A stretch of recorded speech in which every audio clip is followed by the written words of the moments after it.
of the world, starting guys like Gary Payton II with Steph Curry and Draymond, a rookie in Kuminga who's an elite defender, and my God, the athleticism off the charts. Did you see what's happening here? They're building something. The movement without the basketball, the selflessness, the defensive prowess, and how they're able to amp that up. We didn't see Devin Booker have that great of a game, by the way. There's a reason for that. All I'm trying to say is that I get where y'all coming from, but listen to your boy next time. Listen to your boy. Jalen Rose, this game had sort of a playoff feel. It had that kind of intensity for two teams that have now seen each other 3 times and may see each other quite a few more times. Feels like a big win for Golden State, doesn't it? Try not to overreact to regular season games, but this will go down to me as a bad loss for the Suns. And Stephen A., they also were playing without Jordan Poole, the Golden State Warriors, and still got this win. That's right. When you face a shorthanded team like this on your home floor, and they're throwing multiple defenders at CP3, they had GP3 on them. They had Draymond Green on them. They had the rookie, the young fella Kuminga on them. You got to find a way to free him up. You got to do like a pin, almost like a pinball machine, and you got to get CP3 going downhill. They weren't able to do that, and they boggled down their offense, in particular in the fourth quarter. I get the Golden State Warriors and Draymond Green leading that defense a lot of credit. Yeah, I'm not taking anything away from him. I did say this was going to be the conference finals matchup, right? But when you look at it, sometimes, let me take you inside the locker room, Stephen A. I can't see you, but I know you can hear me. Let me take you inside the locker room. Sometimes when a team don't have their full roster, the other teams sometimes drop their guards. This is a known fact, okay? So you may not respect a guy like Kuminga like you would do a Jordan Poole, or you may not respect a guy like, Otto Porter, like you would Klay Thompson when he comes back. So that's what happened. And I watched some breakdowns by Phoenix. This is a team that's usually tied on the string. But I will say this, look, just because I picked the Suns doesn't mean that I wouldn't be surprised if Golden State doesn't come out of the Western Conference. And I actually think that this game meant more to Steph Curry and the Golden State Warriors because how Steph been playing over his last couple Christmas games. Interesting, yes. Steph Curry had a history of not performing well on Christmas, averaging just 13 points on Christmas games leading into today. Michael Wilbon is actually the mayor of Scottsdale, or at least sometimes it feels that way. And you called it midway through the fourth quarter. You looked up, you said this game is over. How did you see it? Well, even though Steph Curry was, by the way, Stephen A., 10 for 27, you talked about Booker. Steph, neither one of them had a great shooting day because they're facing great defenses. But you said they're building. They're not building in Golden State. They've built. And what they've got, you look at the guys who play. Gary Payton, too, we already mentioned. Otto Porter, Kuminga, and Bielitsa. Those guys had 55 points. Those players have 55. So you look at what Golden State has built. What you've got here is 2 even teams. I thought this game was more important to Golden State, as it was also. And now they got to play one more time. It's not till late March. I think it's March 30th they'll play again. That could be a tiebreaker game. That could be a tie-inducing game. These are the 2 teams that we feel now, with health, will play in the conference finals. Anybody disagreeing with that?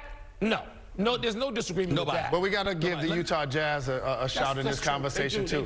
And you know who else I want to make sure I mention their name? Draymond Green. Yeah.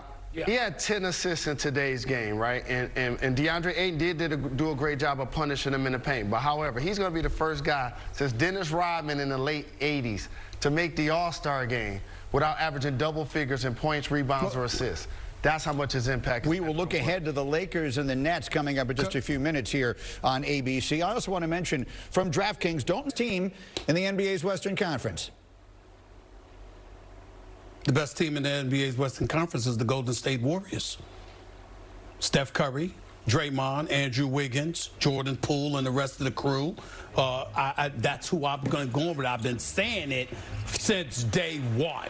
Now, I understand that, Mr. Coyote himself, Mike Wilbon, doesn't like me say that, Mr. Scottsdale, because he wants everybody to show up in Scottsdale, and exposing people to coyotes and stuff like that. Oh, no. Oh, no. I have no desire to do that. No. Okay? I'm just telling y'all right now, listen, Monty Williams doing a great job. CP3 is great. Them young brothers in Phoenix, they doing some things, nothing but love and respect. But I've been rolling with the Warriors since day one, and I ain't changing. You've been rolling since day 20. Day 1, you wasn't rolling.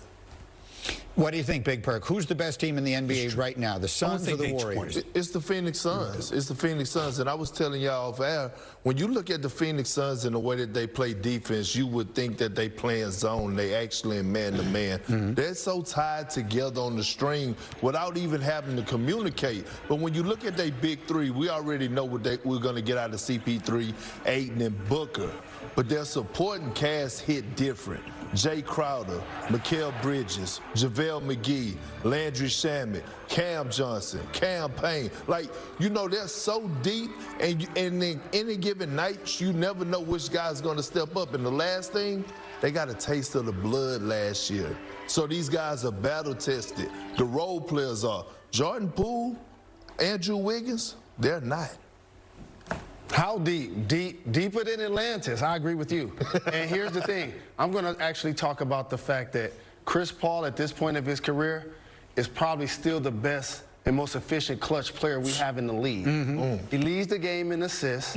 He's second in steals. Devin Booker shooting 43%, his highest in his career from 3. And they move that basketball. They play 5-man offense the way you talked about them playing 5-man defense. That's 2 votes for the Suns and 1 for the Warriors. Michael Wilbon. They're close. They're the 2 best teams in the NBA. 2 best teams in the NBA. But right now, I got to go with the Suns. I mean, if you look, first of all, not only did they have the 18-game winning streak, but then since then, you know, what are they, 9-2 or something? Since then, they don't lose, Stephen A., which is, and neither really does Golden State. But I'm going to mention one element. Cam Johnson and DeAndre Ayton, who've already been mentioned in this segment. They didn't have to, the Suns, go out after reaching the finals and acquire these guys. This is player development. And it's about the player development effort, the head coach, of course, in Monty, and also Chris Paul. You guys know how hard Chris Paul needs to be, can be, understands he can be and get away with on younger players and their development. Devin Booker told me last year, I just said, how is it now to be practicing and playing on the same side as Chris Paul? And he had a twinkle, so he was saying this as a compliment, but he said, it ain't for everybody.